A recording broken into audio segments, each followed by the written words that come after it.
Hydroxy number बड़ा सवाल हो तो फिर करना क्या है, तुमको चेक करना है ये neither one one not one two. इसका सिर्फ ऐसे सवाल तो बनाने के तुमको लेट करके बताना होगा। देखो वन वन कम नहीं होगी फंक्शन, जब दो चीज का सेम वैल्यू आ जाए तो ये 3 नंबर सवाल बनाने के लिए कुछ एज्यूम करो। ये जो फंक्शन है ग्रेड इंटीग्रल फंक्शन, इसका मतलब क्या होता है, मान लो फॉर एग्जांपल मैं लिख दिया ऐसे 2.8 लिख दिया, इसका मतलब क्या होगा 2, मान लो लिखिए 2.6, तभी वैल्यू कितना आ जाएगा, दूसरी चीज का सेम वैल्यू आ रहा है, ये मतलब नहीं होगा। इसी को थोड़ा लैंग्वेज में लिखा होगा, लैंग्वेज में क्या होगा, लेट टू वैल्यूज लिख दोगे, इसे मान लोगे, ये सॉल्व करने जाओगे इसे लैंग्वेज बना दोगे,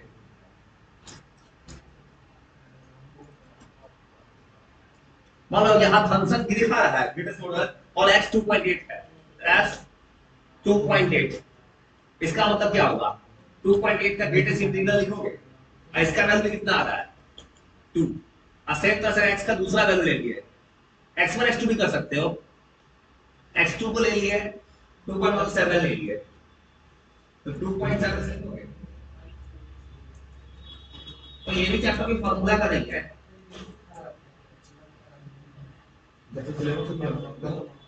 लिखा सकते हो यहाँ पे दो अलग अलग चीज का सेम वैल्यू है, अगर मान लो इसको लिखेगा रिलेशन बना के ऐसे लिख सकते हैं, अगर इसका रिलेशन बनाते हैं, रिलेशन क्या बन रहा है, मैं वैसे एज्यूम करके मैं रिलेशन बन रहा है 2.8 2 2.7 2, लास्ट में लिख देना क्या, और two different domains range is same so it is not one लिख सकते हो, और सेम का कहानी बना दोगे कि दो अलग अलग डोमेन्स के लिए रेंज सेम आ गया, वन वन नहीं, सिर्फ इसका सेकंड पार्ट भी है,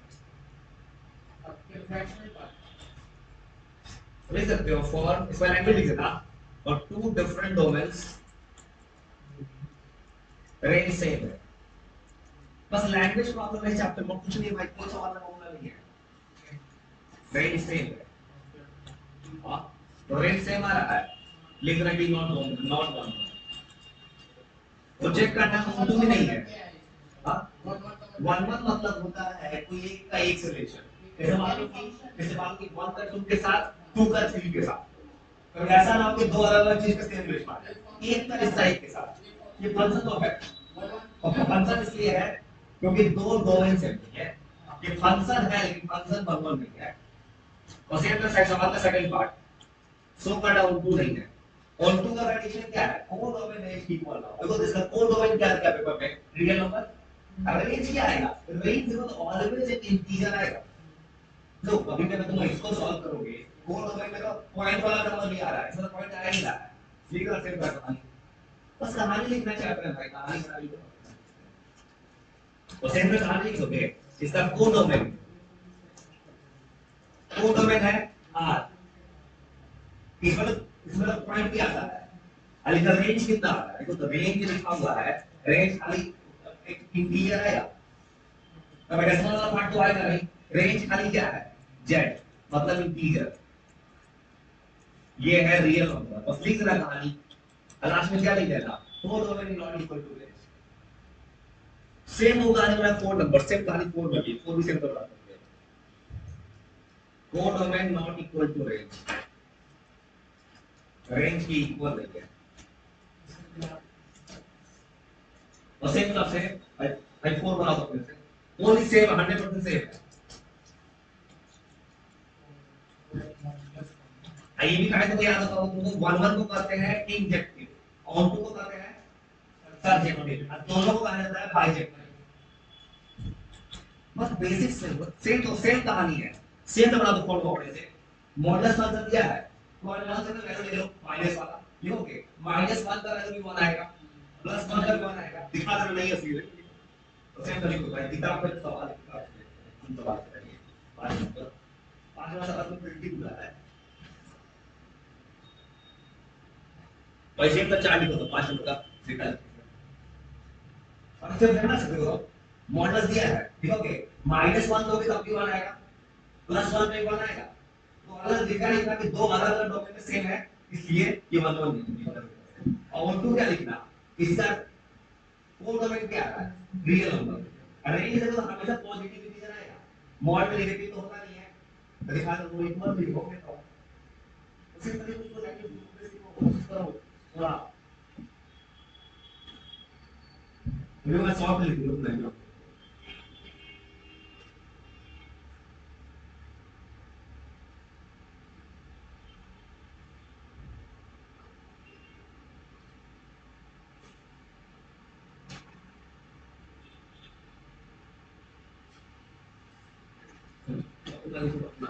कुछ नहीं करना आराम से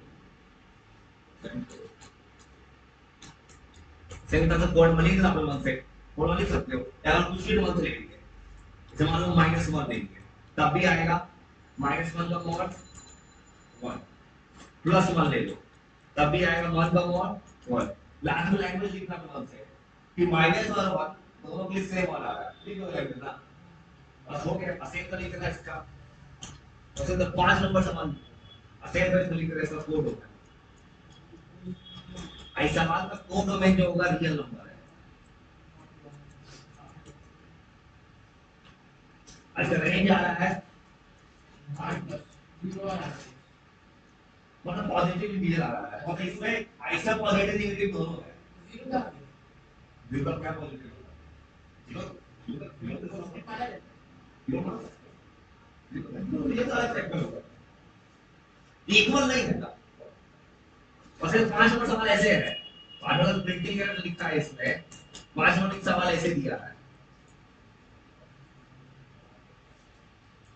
x दिया है 0 से लेकर 1 दिया है अगर x 1 से बड़ा है 1 से बड़ा है वैल्यू का 1 आएगा और 0 आएगा अगर x 0 है तो 1 आएगा अगर x लेस देन 0 है तो ये है मैंने एक फंक्शन पता है इस फंक्शन का ये कहानी है 3 वैल्यूज दिया है चेक करो फंक्शन को दोनों में कुछ नहीं है सीधा दिख रहा है भाई सॉल्व करो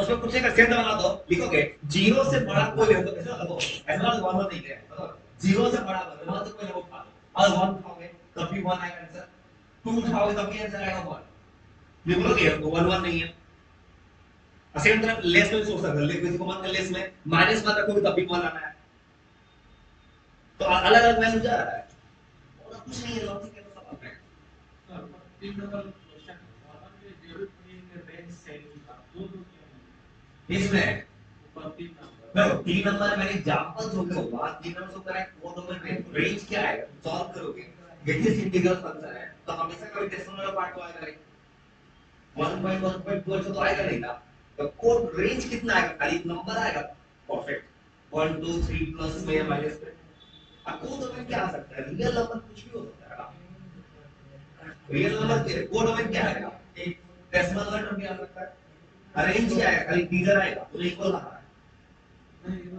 दोनों आप दो लिए हैं 2.8 2.7 तो मैंने 2 क्यों लिया है पढ़ो चैप्टर टॉपिक उसको बोलते हैं ग्रेटेस्ट इंटीग्रल फंक्शन इसका वैल्यू होता है मैथ्स में 2.8 का वैल्यू भी 2 ही होगा 2.7 अगर कोई नंबर ऐसे होता है कि इंटीग्रल फंक्शन इसको बोलते हैं अगर नंबर ऐसे दिया है ना तो दोनों में से ये वाला पार्ट सबसे कम है इसलिए इसको 1 लिखा है इसका वैल्यू ऐसा होता है फंक्शन ये ऐसा होता है क्या हम हमेशा उसका वैल्यू लिखा है कितना नंबर है ऐसा कोई भी नंबर हो सकता है ऐसे लिखा मैंने ब्रैकेट में उसमें ब्रैकेट में जो बगल वाला नंबर लिखा वही ब्रैकेट तो 5 में कुछ नहीं करना वो 5 में ऐसे बना दोगे 5 बनाओगे 5 में तो मैं मान से कुछ उठा दूंगा मान 5 यहाँ पर 0 से बड़ा अब मान से 1 उठाओ 0 से बड़ा है तो वैल्यू कितना आएगा 1 अपने मान से कोई वैल्यू उठा लो 2 इसका वैल्यू भी आएगा 1 कैसे भाई पढ़ो सवाल क्या लिखा है सवाल बोला है अगर x का वैल्यू 0 से बड़ा है मतलब कुछ भी है हमेशा वैल्यू 1 ही आएगा इसलिए ऐसा बोल रहा है तो 1 की एक दो अलग अलग रखा है दो वैल्यू पर मत छूटे दोनों वैल्यू सेम आ गया ऐसे को कॉपी में लाइन में लिखता है कि x = 1 x = 2 आपने लिखा ना for two different domains very same बस लिख रहा है, वही लिखने में ही मार्क्स है। अगर दोनों सेम आ रहा है तो दिखा देना 1 1 नहीं, और इसका कोडोमेन आपको ऑन टू सेव करोगे। कोडोमेन क्या है? रियल नंबर रेंज, और उसका रेंज देखो, इसका रेंज कितना सिंपल दिया है। इसका रेंज क्या है? खाली 1 0 0 1 रेंज। देखो इसका रेंज दो ही चीज है, 0 1 और कोडोमेन रियल, मतलब ये ऑन टू भी नहीं बना सकता। चलो छॉप पढ़ो, छॉप बस लॉजिक का टॉपिक है, लॉजिक ये वाला नहीं है। हाँ सोचो क्या करना पाएगा। देखो तो सवाल ये कहना चाहता है कि 0 से बड़ा कुछ भी ले लो मत से, पर मत जाओ तो 1 ले। 0 से बड़ा है, सवाल कहता है 0 से बड़ा कोई नंबर लो, वैल्यू कितना आएगा? 1 का आएगा। 0 से बड़ा नंबर 2 भी है, 2 का वैल्यू क्या आएगा? तो अलग चीज का सेम वैल्यू है, तो क्या बोलेगा? 1 1 ले लिया। अगर सेम तरह का रेंज चेक करोगे, ये 1 2 इसका कोडोमेन कितना लिखता है? Real number. और रेंज देखो क्या आ रहा है? खाली 0 इक्वल नहीं हो। और फिर 6 प्रोसेस करो और लॉजिक समझ में फायदा लगा। लैंग्वेज लिखना है बस, फिर 6 पढ़ो। क्या है? तुमको ठीक है, तुमको 1 1 चेक करना है, तो दो भी अगर 1 1 करने वाला एक का एक से रिश्ता, कोई दो का तो नहीं, तुम अगर तुम 11 मान कर इसको ले तो वही आएगा। देखो 1 1 तो वही हो जाएगा, दो पे कोई दो वैल्यूज का सेम वैल्यू आ गया, ओके। तो 6 नंबर 6 नंबर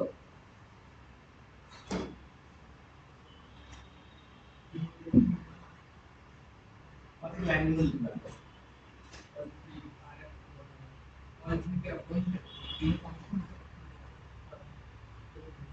बॉय और मान कर वैल्यू कर सकते हो, फाइंड वहां पे अब मान तो ये भी कर सकते हो, मान कर ये भी कर सकते हो। -1 लिए तब भी 1 आ रहा है, -2 लिए तब भी 1 तो ये भी कर सकते हो, तब भी 1 ही आ रहा है। सिंपल 6 नंबर सॉल्व करना है। 1 1 इसमें कुछ नहीं करना, 6 में एक लैंग्वेज लिखना है। इस सवाल की सोचो क्या 2 कैसे हो गए? रेंज होता है fx का वैल्यू, fx का वैल्यू किताब क्या कह रहा है? खाली क्या हो सकता है? 0 1 डोमेन और रियल नंबर ले जाएगा, जो एक्सपेक्टेशन जो है वो नहीं लिखो, जो आएगा इक्वल। देखो वो रेंज क्या होता है? y लिखते हैं, y fx होता है। रेंज क्या होता है कि क्या वैल्यू आ सकता है? देखो हमेशा वैल्यू कितना है? 0 1, तो रेंज 0 सर डोमेन के लिए तीनों के डोमेन लेंगे।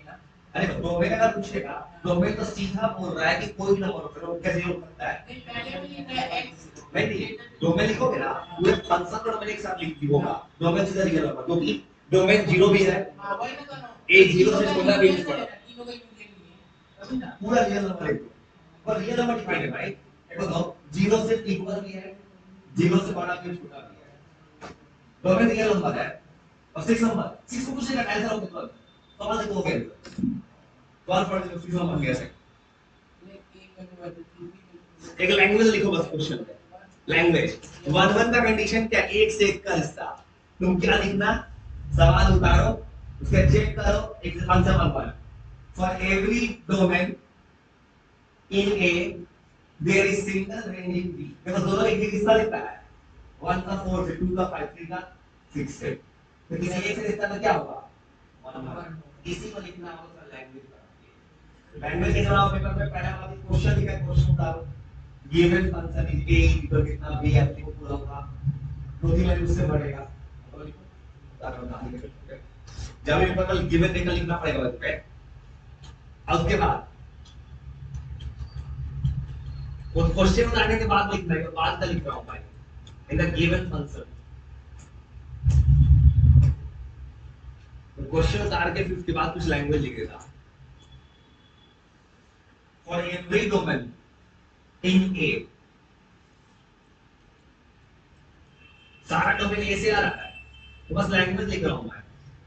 क्वेश्चन उतारने के बाद गिवन डेटा करके डोमेन ए से आ रहा है, फ्रॉम एवरी डोमेन फ्रॉम ए से डोमेन आ रहा है, देयर इज सिंगल रेंज है बी में। इस गिवन फंक्शन लिख सकते हो एक सिंगल या यूनिक बोलोगे, यूनिक रेंज फ्रॉम बी। वैसे कहानी बना सकते हो, गिवन फंक्शन में ए से जो डोमेन आ रहा है उसका बी में सिंगल यूनिक रिलेशन है, so therefore given function is convert. ऐसे कहानी है, तो कहानी ही बनाना है और कुछ नहीं करता है। आयो इस कहानी में जब भी पेपर बनाता क्वेश्चन उतारना ना गिवन डेटा करके,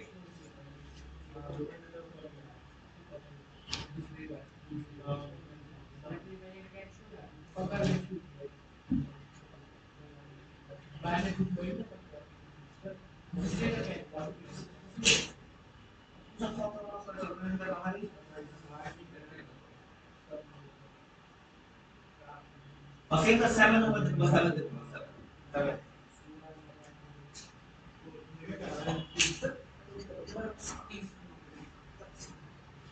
जिस जगह पे रहो उस जगह में सोचो, इस बात को याद रखो। एक तो क्रिएट का ही सोचो, जब पढ़ते हो पढ़ाई का ही सोचो।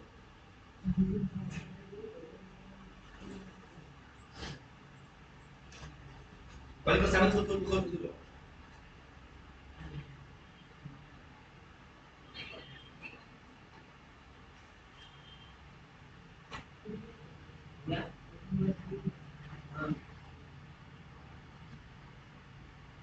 उसे का 7 पढ़ो 7 तो 7 पूछे 7 फिर तो तुमको 7 प्लस तरीके से बनेगा। याद वाला का तरीका तरीका क्या था, fx1 = fx2, x1 = x2 उस तरीके से बनेगा।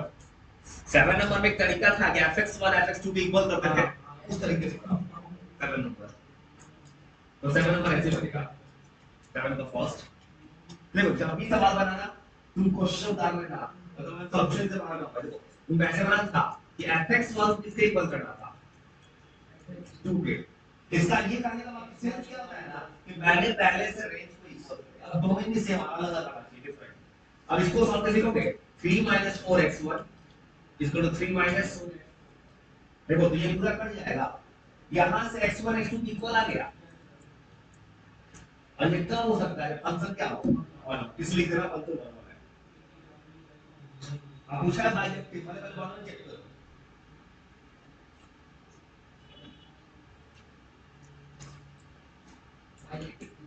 तो दोनों चेक करना होगा। हाँ दोनों चेक करना होगा। ये फंक्शन ऑफ 1 हो गया। अब वही चेक करना, अब इसका ये चेक करो, देखो इसका कोड में तो रियल नंबर है। अब रेंज चेक करो, रेंज क्या आ सकता है, और इसका जो रेंज सॉल्व करोगे ना, एक्चुअली में रेंज भी जाएगा वहां पे real number, range real number है, इसका रेंज तो रियल नंबर है। अगर दो डोमेन पे सॉल्व करेगा, दो डोमेन तो रियल नंबर है। रेंज अगर निकालना है तो इसको अगर सॉल्व करोगे, अगर तुम कुछ भी सॉल्व करोगे, जैसे मान लो fx = देखो 3 - 4x, तो रेंज का कंडीशन क्या है, ये शो करता है कि रेंज भी रियल नंबर बन सकता है कि x तुम्हारा रियल नंबर है, x कुछ भी हो सकता है, कुछ भी होगा तो y भी क्या आ सकता है, इधर कुछ भी आ सकता है ना, इसलिए यहाँ पे प्योर है रियल नंबर। अब रियल नंबर है, रियल नंबर है तो क्या लिखा, कोडोमेन इसके इक्वल है, आगे हमको पता है ये अलग अलग फंक्शन ही बात है।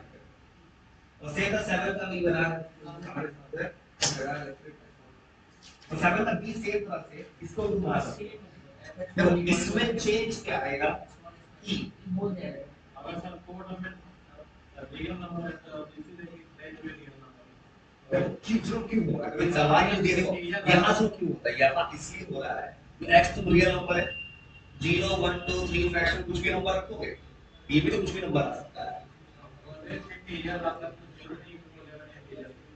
अगर मान इंटीजर होता फॉर एग्जांपल, इंटीजर अगर इंटीजर होता तो ये इंटीजर ही आता, क्योंकि इंटीजर रख दे ये, लेकिन अगर फॉर एग्जांपल ये रियल नंबर होता, और फॉर एग्जांपल ये नेचुरल नंबर होता, कोड डोमेन का नेचुरल नंबर दे देता, फॉर एग्जांपल नेचुरल नंबर ये होता, ये कोड डोमेन क्या आ सकता है, आ सकता है।